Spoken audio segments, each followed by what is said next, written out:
Hello everyone, today we are talking with Ricardo Guadalupe, the guy at the helm of Hublot. Hublot, as we mostly know, is big, expensive, fancy watches, but in reality they have a great heritage of tradition combined with technology, of audacity combined with know-how. So we're going to talk to him about how they've handled things this year and the last few years, how they've handled things this month, and what they look forward to. And we're going to talk in particular about some really nice looking watches that combine a surprisingly old school minimalist elegance with modern technology in a way I didn't expect. So there we go. Hello, everyone. We are here with the Hublot CEO, Ricardo Guadalupe.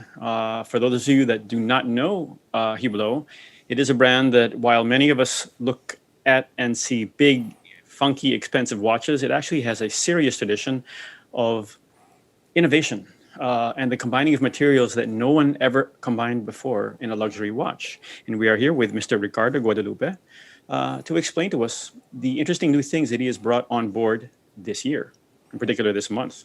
Mr. Guadalupe, how have you been? How have you been handling being at the helm of a company like Hublot during this challenging year?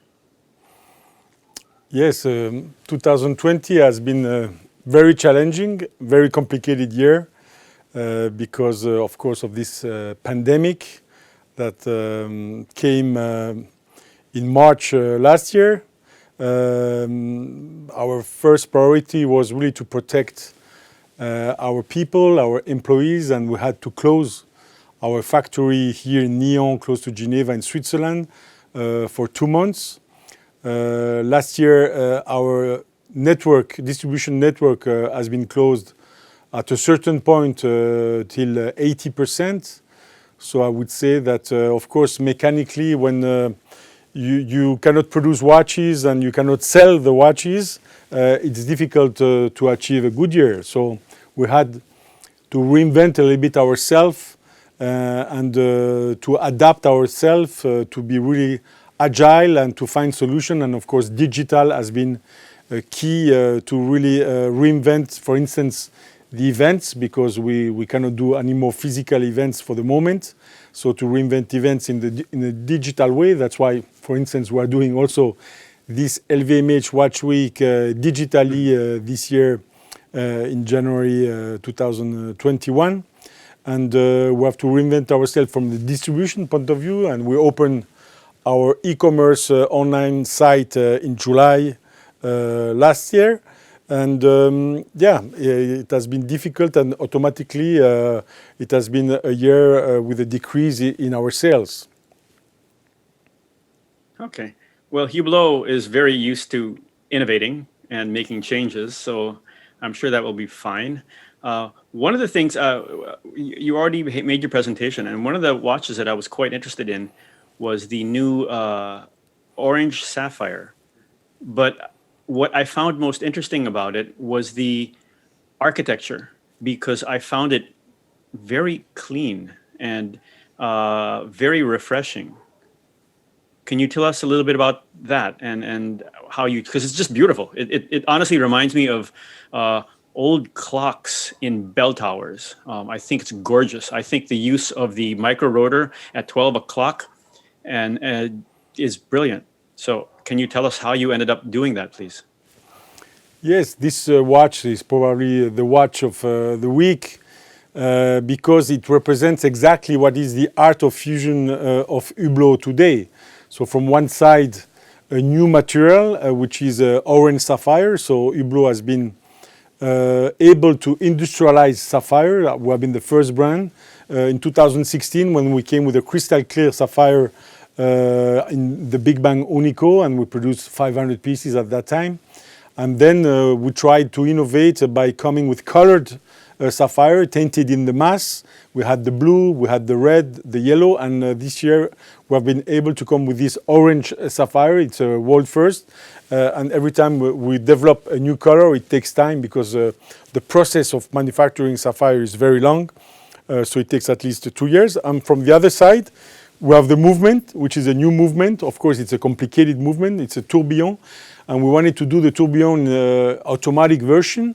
And we said to ourselves, don't do just a rotor on the back, but we wanted to bring the rotor in the design of the watch, in the design of the movement. So we decided to go with a micro rotor at 12 o'clock, which gives also a new aesthetic to the movement and to the watch with this tourbillon at 6 and micro rotor at 12.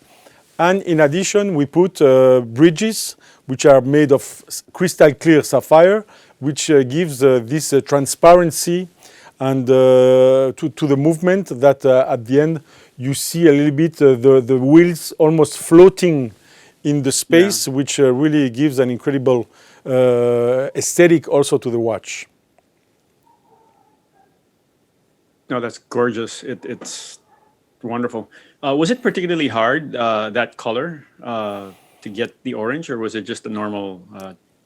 I would say it was not as hard as a blue color.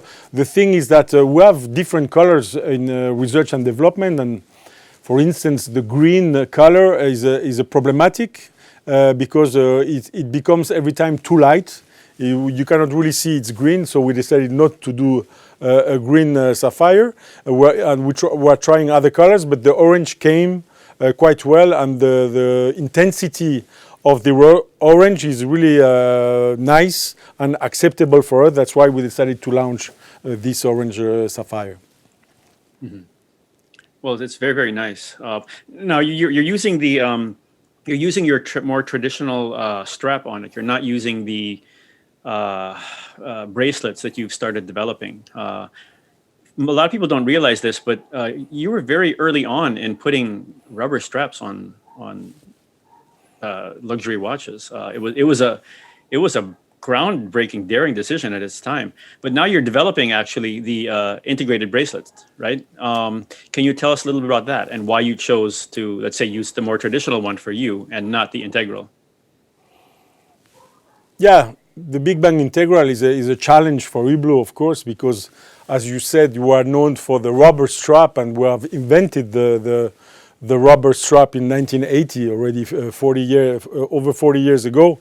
But of course, the metallic bracelet is also very important in our watch market, and we can see that in other brands, and there is of course one brand in particular which is very known, is only on bracelets. So there is a market for bracelets, and we believe that we could take a share of it and be an option. But of course, at Hublot, we have to respect this art of fusion, and we don't want to come just with another watch on bracelet. So we tried to really create a very strong design with the bracelet, which is not easy. It's very challenging because the bracelet aesthetically is complicated to innovate because of the links that you need to turn on your wrist. But I think that the result is quite interesting. It's a Big Bang with our Unico movement. We came with a titanium version last year, gold version as well. But I think that to bring more fusion, we said, let's do it full ceramic. We came with a black ceramic.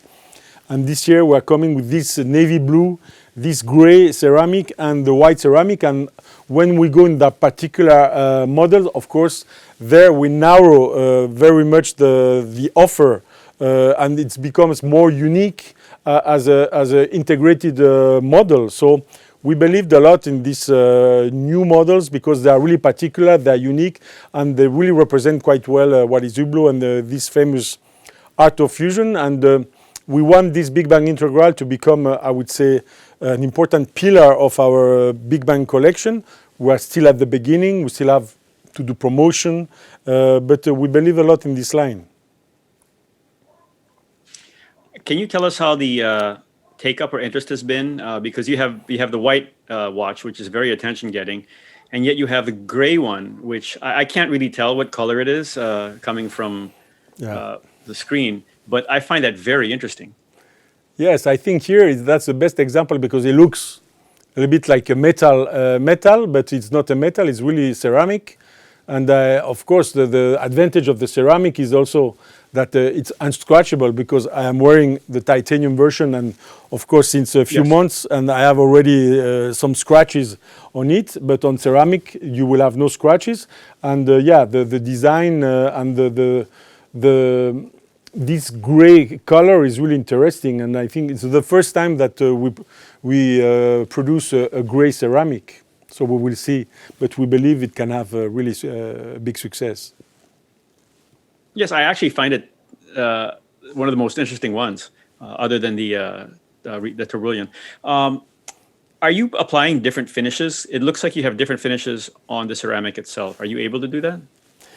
Yeah, I would say here that the fact that we have this brushed and polished angles in the ceramic, I would say that the polish effect is even stronger than in a metallic bracelet with titanium, for instance, or even with gold. But the base should be the same, but the effect is more deep, I would say. How are you able to do that? If you for a ceramic, we know how you do it with metal and so on, but how are you able to achieve those different finishes on a ceramic? Yeah, with ceramic, the particularity is that you need the toolings first. For each component, you need a mold.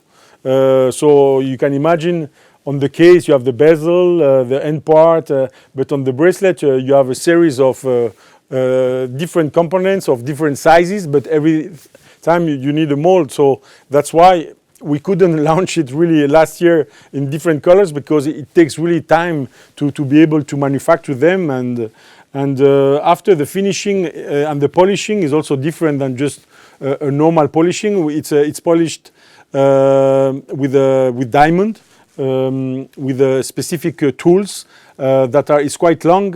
So polishing and brushing, and it's really a specific know-how. And you need all different machines than let's say a normal metallic titanium or steel or gold version. So for doing the polishing and the finishing for the ceramics, you actually have a completely different line from your other materials. Yeah. You have right now. You have on what looks like the titanium. Yes. How did the two colors compare? Yeah, I think we want it to be at least still different, so we can really. I don't know if you can see. Yeah, here. Yeah. So yeah, it's different. In some ways, the titanium looks shinier than the ceramic. Is that the case or no? Yeah, it's true. It looks shinier, yeah. But the shine of the ceramic looks, I don't know, there is something really special that gives a lot of value to the watch. You see, it's valuable. Oh, it's really nice. But even for me, it's really, they came, very recently complete. So I still have to discover them in detail. They're really beautiful. Mm-hmm. Now, the other material you've been working with is actually gold. You've developed a different kind of a gold that you call magic gold. Magic gold, yes. Can you explain a little about what makes it different? So here, magic gold is an alloy between ceramic and gold. So we have been the first brand to invent this alloy. As you can see, the color of the gold is not a traditional gold, the yellow or pink gold, but it's more bronze influence in the color. But it's really an 18 karat gold, and is stamped like 18 karat gold by the official government, by the official office of the government. And it has been a great challenge because it's unscratchable gold. And of course, to be able to achieve that, it has taken us also a few years. And to produce is also quite complicated, because as soon as you get into hard materials, the manufacturing process is totally different. So we are not able to produce huge quantities in magic gold. That's why we decide every time to come in a very more or less high-end pieces, like this one, the MP11. So we produce only a few hundred of watches per year with this magic gold. But it's really patented by Hublot, and the process of putting, this powder of ceramic together with pure gold, at the end you have this result. So it's a powder. It's a ceramic powder that you combine with gold to create that. Exactly. But it's certified as gold by the Swiss. Yeah, because at government. the end you can calculate that 75% of the density of this material is made of pure gold, so you can call it 18 karat gold. So in terms of weight, it's the same. Does it feel as heavy as gold normally No, does? no, it's less because in fact the volume of the ceramic is bigger, and at the end the density it's still 75% of gold, but this is a bit difficult to explain, but No, that's interesting. because of the volume, it has Yeah. in fact is more or less like a sponge, that is big, in which you insert Yeah. gold, so at the end you have the volume but the weight is lighter. But I don't know, I think it's about, for the same size, I would say the same size in real gold, I think is 30 or 40% lighter. That's really interesting. Yeah. And no, I think I understand what you're saying in terms of the volume. But you said this was a very hard and expensive process. Is this something you think you would be able to shift over to other model lines, like the other watch lines, or even the women's lines that you've been developing? Yes, we are still, in the process of industrializing more. But for that, in fact, we are already now in 2 buildings that are full at the moment. So we are planning to build a 3rd building in which we want to verticalize more our production. From one side the movements, but from the other side the materials. And for that, in fact, you need really a new type of machines. Today we have only one machine dedicated to the manufacturing, and we have of course our foundry, which creates the raw material of magic gold. But we will need more machines. That's the issue that we have today, to increase our capacity. Mm-hmm. Okay. Now, speaking of ladies' watches, you have some new ladies' watches as well. The key point being, I believe, the quick change strap. Exactly. On this one click, we call one-click system. So yeah, ladies represent more or less 22-23% of our sales, which is already not so bad. But we believe that we could do better and maybe increase one day to 30% or even 35%. And we try to create this collection with this one-click system, where a lady can change easily the strap by having we have it also for gents, in fact, but for ladies is also interesting because you can use different colors and you can really change easily at home the strap, and also on the clasp, because at the end the clasp is also important. Oh, yes. So you can have also on the clasp a push button here to take it out. And the idea is that you can have a series of different colors of bracelet that you can use at home, and depending for a woman how she's dressed or which bag she has. And I think it's interesting. I think we're more or less, there are other type of system in other brands, but this one is very easy to use. Mm-hmm. And the size, 33 millimeter.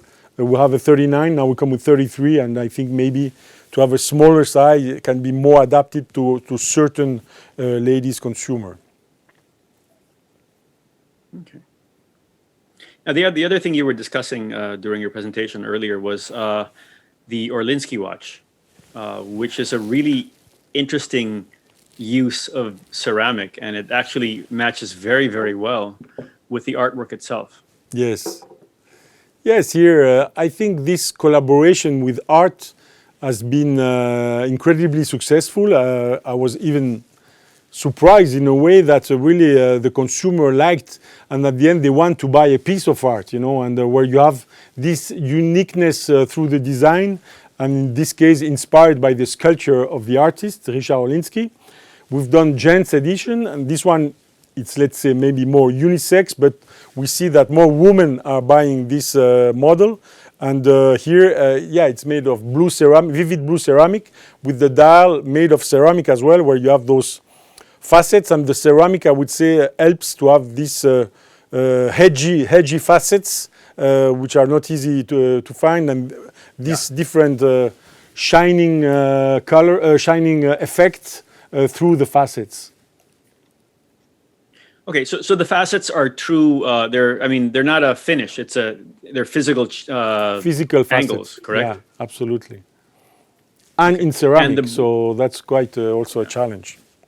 Yeah, so that means you have to have a different mold again. Again, a different mold, and again you have to repolish behind to be able to have this really shiny effect. Because when the ceramic comes out from the mold, it's not shiny. Do you polish it because you have different angles that are? That's so why you can't polish it easily. Yeah, exactly. You must find the ways to polish it and to go through the dial from one side, from the other side. So that's why the facets have been thinked to be able to polish it. Well, I have to say that the way you've handled this is extremely well done. It's exactly the art of fusion. You took advantage of the technologies as well as the usual. So thank you very, very much. Thank you. So that was our chat with Ricardo Guadalupe of Hublot. We learned about how they made their choices, what they did, how hard it was to do half of their stuff, and what they look forward to in this coming year. Thank you very, very much for joining us once again as we wrap up our coverage of Watch Week with the LVMH Group. Coming up next, Watches and Wonders.